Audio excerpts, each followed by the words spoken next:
सुप्रभात। हम YouTube channel के माध्यम से विश्व के महान गणितज्ञों में से एक अति महत्वपूर्ण गणितज्ञ जो भारत के एक कर्मकांडी ब्राह्मण के रूप में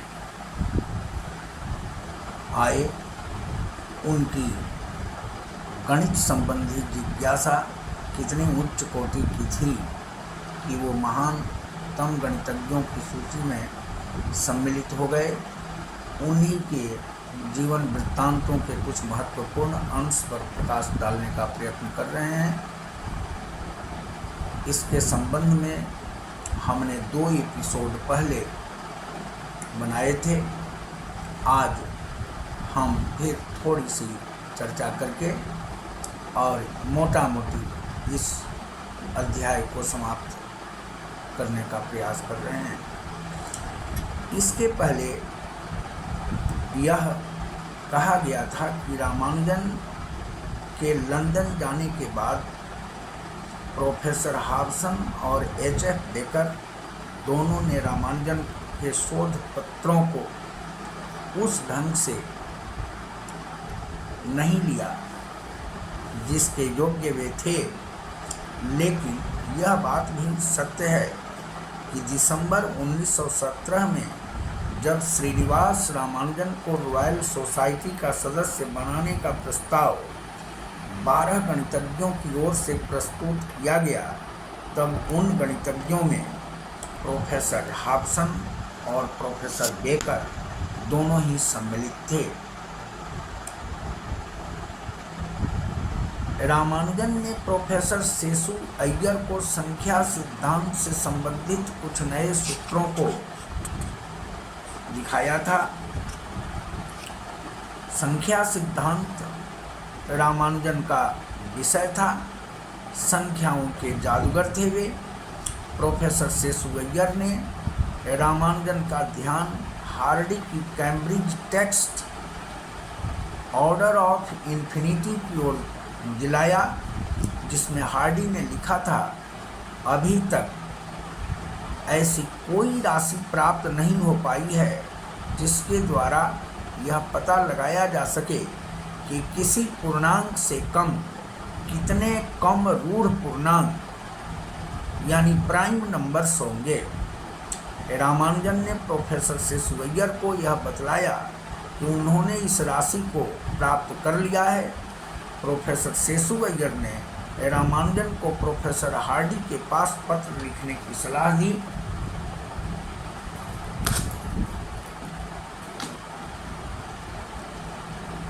और सेसु अय्यर की सलाह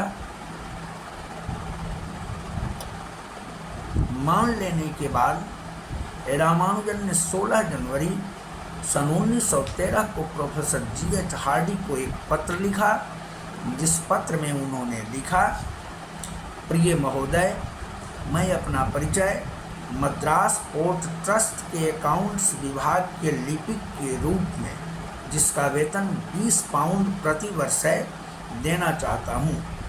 मेरी आयु लगभग 23 वर्ष है। मेरी शिक्षा विश्वविद्यालय तक नहीं हुई है। मैंने स्कूल की साधारण शिक्षा ही प्राप्त की है। स्कूल छोड़ने के बाद मैं अपना खाली समय गणित के साथ व्यतीत करता हूँ।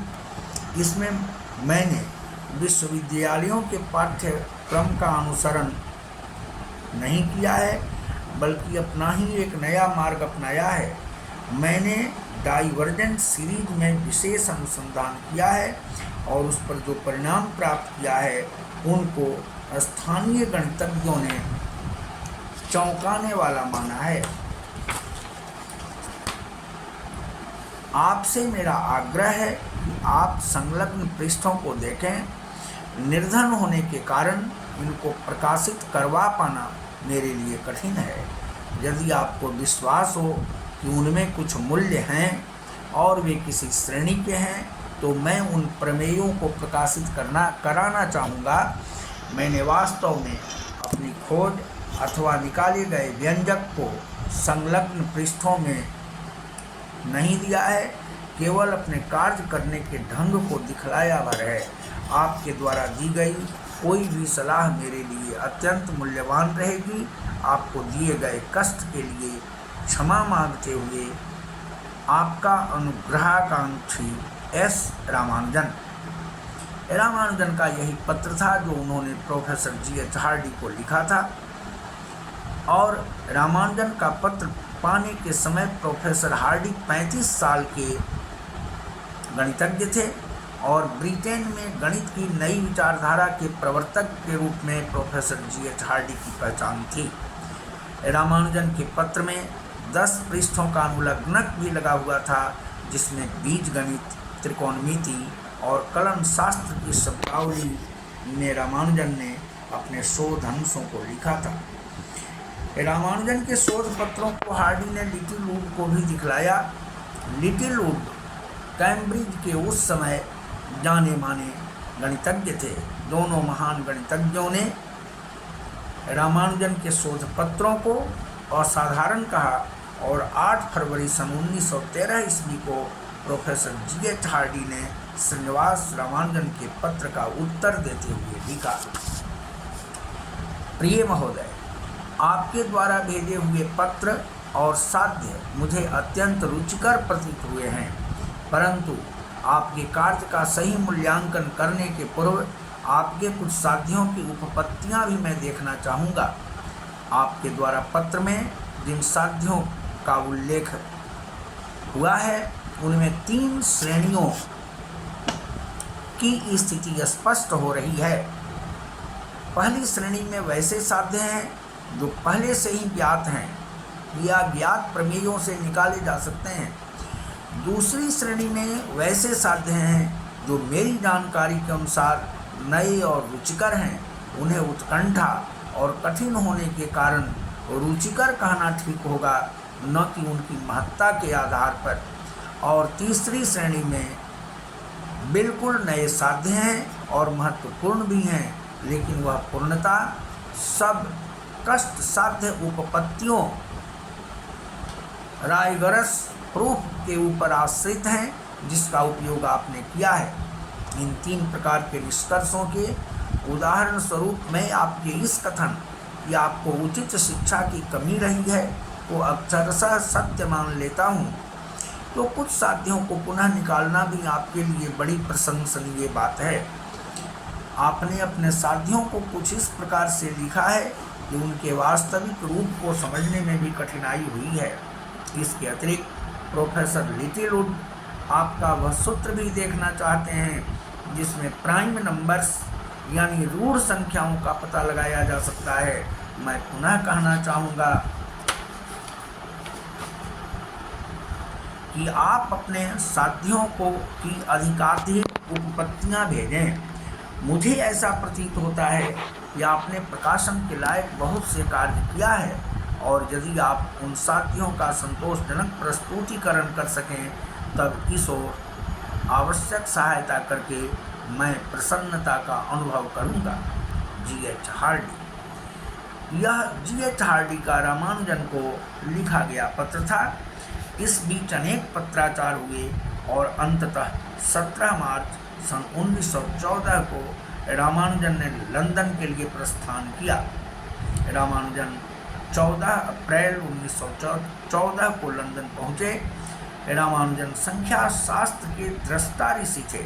उन्होंने professor GH Hardy, little would इत्यादि के साथ गणित के विभिन्न उपांगों पर शोध कार्य किया, जिनमें कुछ महत्वपूर्ण कार्य इस प्रकार हैं: definite integrals, modular equations, Riemannian zeta function, infinite series, summation of infinite series, analytic number theory, asymptotic formula, partitions, combinations.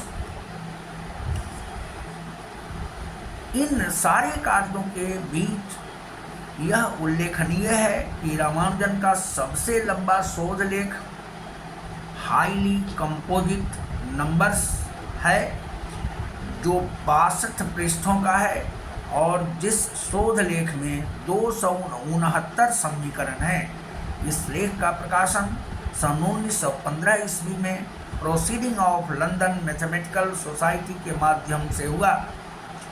George E Andrews ने सन 1976 में कैम्ब्रिज विश्वविद्यालय में ट्रिनिटी कॉलेज के पुस्तकालय से रामानुजन द्वारा लिखी 100 पृष्ठों से अधिक की एक उपेक्षित पांडुलिपि को एक बक्सा से ढूंढ निकाला।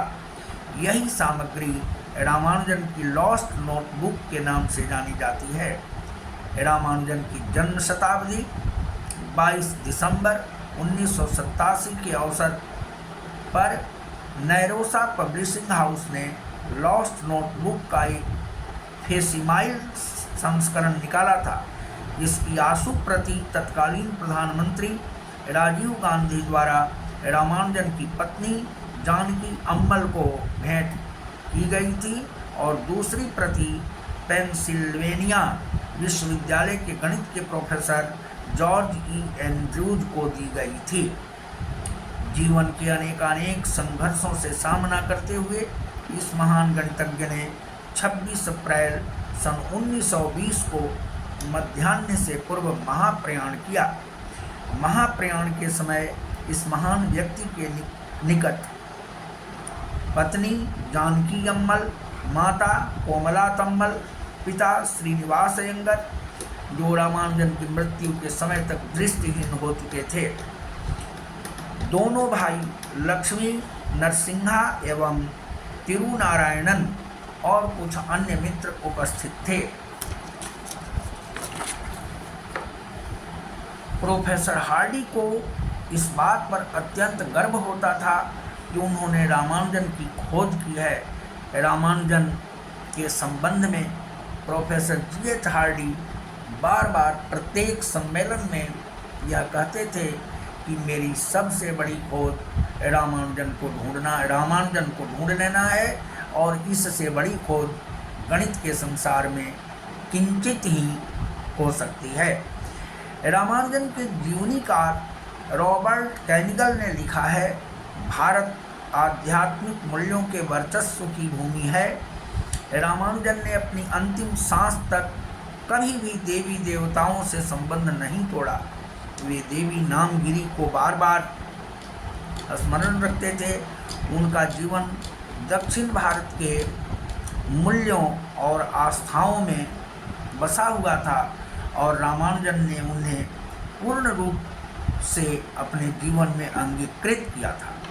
प्रोफेसर हार्डी ने जब रामानुजन के निधन का समाचार सुना तब अंग्रेजों द्वारा दी जा रही भारतीय शिक्षा पद्धति पर आक्षेप करते हुए इसको एक अकुशल और निर्मम शिक्षा प्रणाली का कठोरतम उदाहरण बतलाया।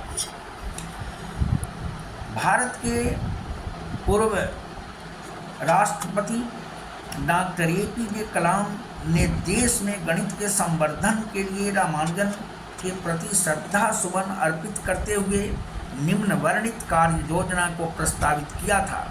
100 करोड़ रुपए की आरंभिक धनराशि से रामानुजन संस्थान का गठन होना चाहिए। संस्थान को गणित की उन्नति के लिए द्विवर्षीय अंतर्राष्ट्रीय संगोष्ठियों का आयोजन किया जाना चाहिए। साथ ही बाल प्रतिभाओं का पता लगाकर उन्हें गणित में अध्ययन करने के लिए प्रोत्साहित करना चाहिए और 10 लाख रुपए प्रति वर्ष का तरुण गणितज्ञ पुरस्कार 35 वर्ष की आयु से कम के एक ऐसे श्रेष्ठ गणितज्ञ को देना चाहिए जिसका कार्य नई लीक पर आधारित हो। और इस प्रकार एक महान भारतीय गणितज्ञ की जीवन गाथा जो गणित से आरंभ होती है लेकिन शिक्षा पद्धति के विभिन्न अवयवी तत्वों से टकराते हुए और अंत में गणित में ही जाकर के समाप्त होती है। इस बीच का ये पूरा जीवन संघर्ष उसके गणित संबंधी आकर्षण को कहीं से रोक पाने में असमर्थ होता है।